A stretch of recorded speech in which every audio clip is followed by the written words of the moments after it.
तुझी चलबिचल होते, तू अस्वस्थ होतोस, पण समोरच्याला काहीच फरक पडत नाही हे तू विसरतोस.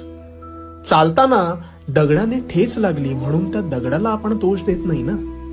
मी नीट पाहून चालायला हवं होतं हा विचार आपल्या डोक्यात येतो. दगडाला मारलं तर त्याला काही फरक पडणार आहे का? तसंच आहे, त्यात तुझीच ताकद वाया जाईल. म्हणून तुझं रागावर नियंत्रण हे असायलाच हवं. राग आला तर हक्काच्या व्यक्तीवर व्यक्त हो. अशा वेळी दीर्घ श्वास घे, पण मनात काहीच साठवून ठेवत बसू नकोस. त्याने हा राग आणखीन वाढत जातो आणि त्याचा त्रास हा तुलाच होतो. आणि समोरच्यासाठी माझा कर्माचा फेरा आहेच. त्यामुळे भिवू नकोस, कारण मी तुझ्या पाठीशी आहे.